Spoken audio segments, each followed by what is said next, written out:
Should I only target for the CAT और I should prepare for non CAT exams as well? बहुत common doubt है, बहुत सारी गलतियां हर साल मैक्सिमम एस्पिरेंट करते हैं।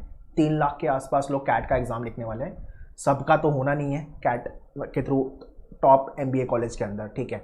अच्छे कॉलेजेस की लिस्ट है बट वो कम है ना। उसके बाद आपको नॉन कैट के थ्रू अच्छे कॉलेज मिल जाएंगे जो कैट के थ्रू नहीं मिलेंगे, ये आपको कोई नहीं बताएगा, ठीक है। तो बहुत सारी चीज़ें डिस्कस करने वाला हूँ मैं इस वीडियो में। If you are planning to write MBA entrances for the year 24, 25 या 26, ये वीडियो अच्छे से देखना। जो भी गलतियाँ आप करने वाले हो आगे, वो करने से बचोगे और बहुत सारे पैसे वेस्ट करने से बचोगे, ठीक है। So let's get started. So before I start, do follow our social media handles. WhatsApp group का लिंक मैंने दे दिया, you can join WhatsApp group, जहाँ पे आपको इन्फॉर्मेशन अपडेट्स वगैरह मिलते रहेंगे। टेलीग्राम, फेसबुक ग्रुप हो गया, YouTube channel MBA specific, and या डू फॉलो आवर इंस्टाग्राम, जहाँ पे आपको अपडेट्स एंड क्विजेस वगैरह मिलेंगे, ठीक है। सबका लिंक मैंने डिस्क्रिप्शन में दिया हुआ है, kindly check the description.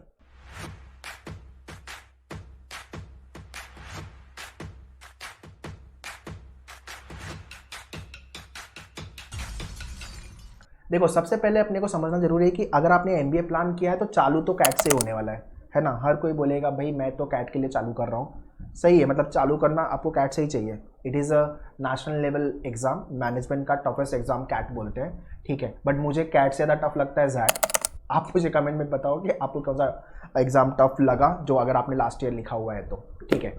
Cat के through you will be getting the IIMs, FMS, SP Jain, MDI Gurgaon, IMT, ठीक है, एंड IIT वाले जितने कॉलेजेस हैं, ठीक है। इसके थ्रू भी दूसरे भी स्कूल्स हैं जो आपको कैट के थ्रू मिल जाएंगे। तो है ठीक ठाक कॉलेजेस है। अगर आपका कैट के अंदर 98, 99 प्लस परसेंटाइल जा रहा है, 99.9, 99.5 परसेंटाइल जा रहा है, या 98, 97 के ऊपर भी है, उसके बाद आपका जो GDPI राउंड होता है वो आप क्रैक करते हो तो फिर आपका सिलेक्शन होता है, ठीक है। अगर आपको IIM ABC, ठीक है, LI एंड कोझिकोड, ये टॉप 6 IIM है जिसको हम ब्लैकी बोलते हैं। अगर इसमें जाना है तो 98 के ऊपर का परसेंटाइल लेके चलो, कम से कम लाना ही पड़ेगा 98, 99 प्लस का परसेंटाइल, ठीक है। 99 के ऊपर आ रहा है तो ABC मिलेगा, उसके नीचे तो ABC नहीं मिलने वाला अपने को, ठीक है। तो कैट लिखो आप, ठीक है, प्रिपेयर करो CAT, it is a tough exam, ठीक है। सो कैट आप लिखो, कैट प्रिपेयर करो, बट सिर्फ कैट मत लिखो। अगर आपके कैट के अंदर कम परसेंटाइल आ गए, 50 परसेंटाइल, 60, 70, 80 परसेंटाइल आ गया, तो क्या करोगे?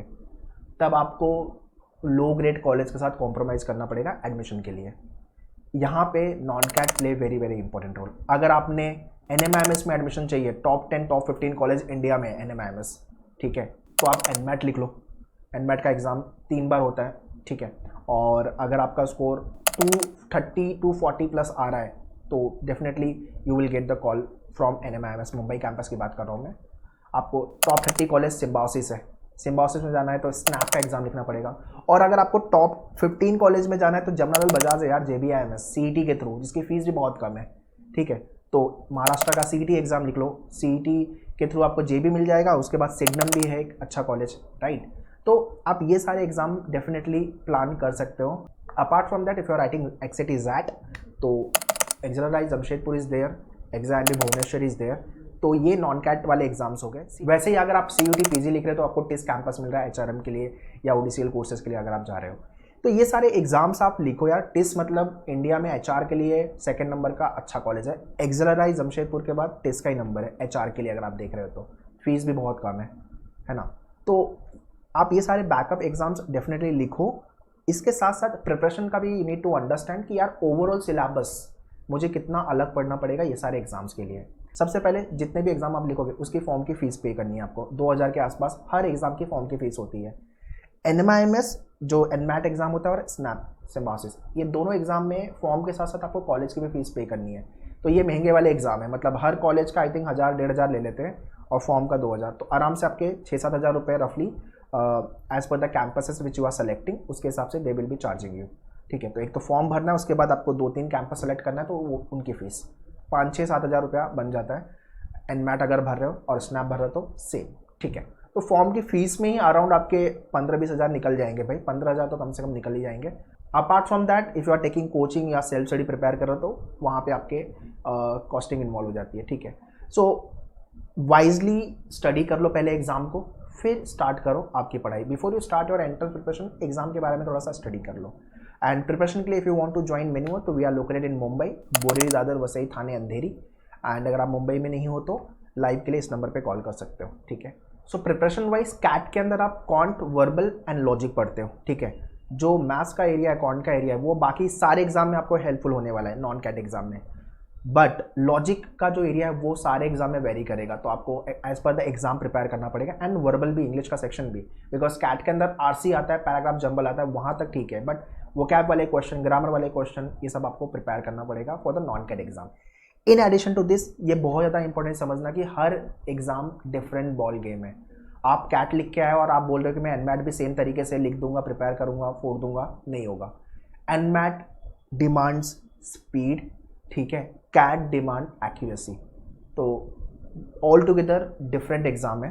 हाँ, सिलेबस वाइज, प्रिपरेशन वाइज आप मोरलेस सेम बोल सकते हो, बट काफ़ी चीज़ें आपको एनमैट में अलग से प्रिपेयर करनी पड़ेगी, फॉलोड बाय योर स्नैप, सीटी हो गया, सीयूटी हो गया, सारे एग्जाम में।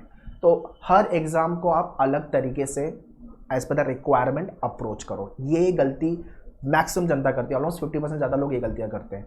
बहुत लोगों को तो पता ही नहीं होता कि क्या पेपर पैटर्न है, क्या प्रिपेयर करना है, सिलेबस का पार्ट क्या है।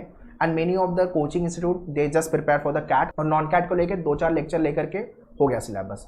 ऐसा नहीं है भाई, आपका सीईटी में काफ़ी कुछ है पढ़ने के लिए। CET is all about logical reasoning, CET logic वाला पेपर है, ये समझने की ज़रूरत है, ठीक है। वैसे ही आपका एनमैट हो गया, वैसे ही आपका स्नैप हो गया, सीयूईटी हो गया। तो आप नॉन कैट की प्रिपरेशन कैट से कंपेयर नहीं कर सकते, और आप ये भी नहीं बोल सकते हो कि कैट प्रिपेयर कर लिया तो मैं नॉन कैट की भी प्रिपरेशन हो गई। ये भी गलतियां लोग करते हैं, ठीक है।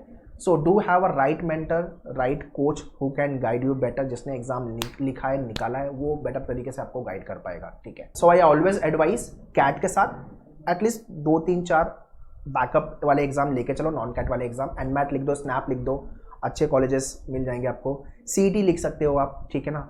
अगर आपको एक्सएटी जैट, भाई जैट थोड़ा सा टफ है कैट से, हाँ। अगर आपको लग रहा है कि जैट मेरे बस का नहीं है तो आप जैट स्किप कर सकते हो, चॉइस इज योर्स, ठीक है। एक्सेलराइज जमशेदपुर बेस्ट कॉलेज, डेफिनेटली जाना चाहिए।